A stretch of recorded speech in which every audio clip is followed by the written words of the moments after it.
Hello again. I brought some friends with me today because we're going to have a look at how you can work with animals to explore aspects of the self and relationships with other people.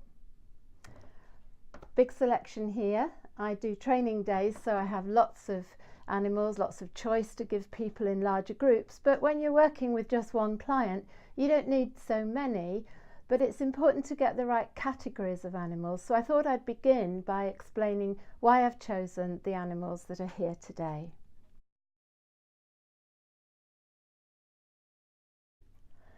The brilliant thing about animals is that they can fly in the air, they can swim in the ocean, they can burrow under the ground. They all look different, have different functions, different ways of relating, different places where they live. And so we can use them as symbols for who we are, and using the different types of animals we can explore aspects of the self, as I said.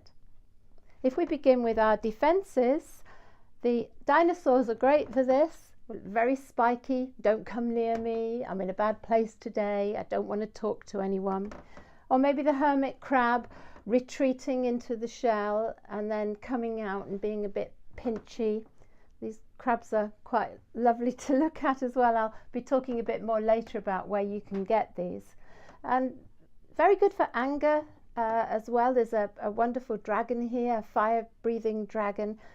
And these can be the defended, angry parts of ourselves. And somehow it's much easier to point to an animal than say, I can be really quite hostile, I can be really quite unpleasant. Somehow it makes it easier for us to own that bit of who we are. And it adds a little bit of humour as well, which can soften it a bit when you're in the counselling relationship.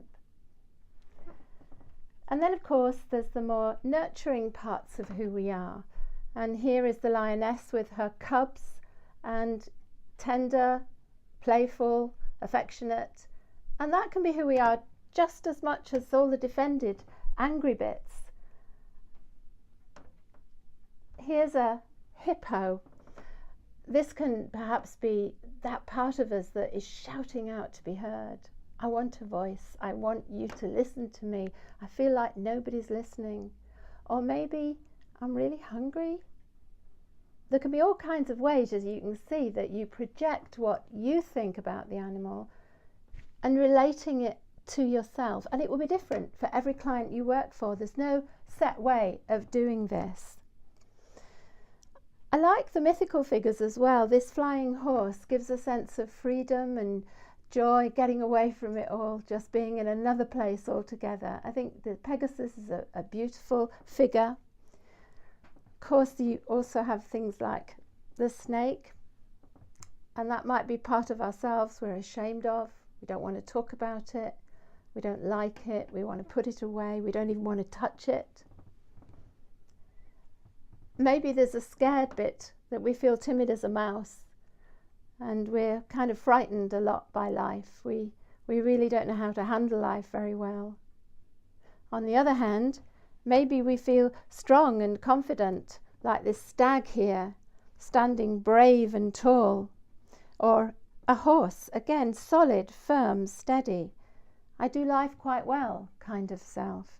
Are you getting the idea that as the client looks at the animals and picks them up, they begin to relate to them? I often say, let the animals choose you, and see what happens when you pick them up and address them.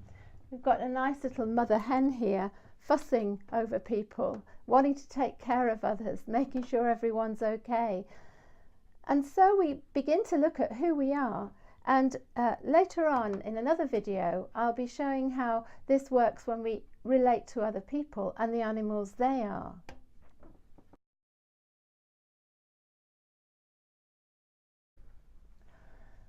One of the ways we can work with the animals is, what do people see when they first meet you?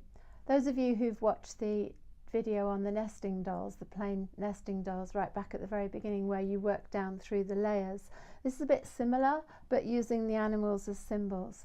So you might say, well, when people meet me, they see someone bright, colourful, confident, caring, and a loving, maternal kind of person. So what would we see if they stepped back? Well, behind that, actually I seem very caring and loving, but actually I feel quite put on. I feel that I carry everybody else's problems and nobody looks after me, and actually I'm not that confident really. I'm actually quite scared of life a lot of the time. That's a bit of a show I put on, but deep down I don't feel that confident. And then I might say, well, what's behind that? What would you find there? Well, there I'm really angry about that, and I'm really hacked off that, you know, I have to pretend to be great. Why can't I be accepted as I am? And then I just want to tell everybody to go away and retreat. And is there something behind that? Well, yeah, that's little me, because ever since I've been a child I've felt somehow I was a bit useless, a bit of a worm, a very unhappy childhood. And you could see how a client might build up a story for you, and hiding behind each of the animals is another one that tells a bit more.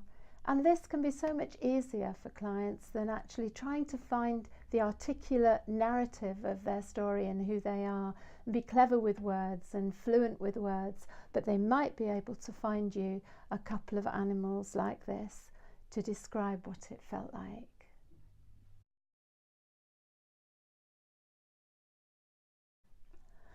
Thank you for watching. I hope you've enjoyed it.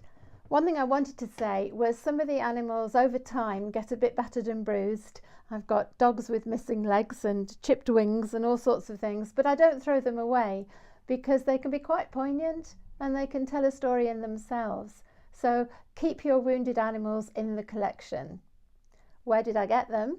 Well, over the years, I think I've lost count of the number of places I've gone hunting for animals. I do have quite high quality ones. You can get lesser quality ones that are obviously cheaper, but because I do so much training with them, I like to have the more durable ones. eBay, the internet, charity shops, friends with children who might be throwing out some animals.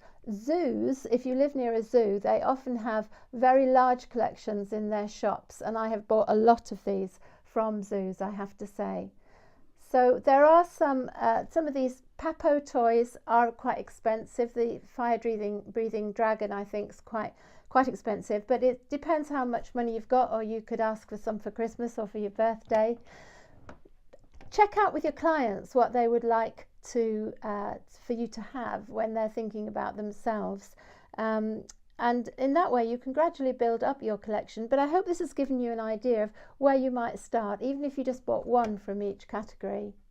So thank you again for watching. Please subscribe to the video channel so that we can notify you when more videos come along. And quite soon I'm going to be doing a video to show how we can use the aspects of self with other people that we relate to. Thank you.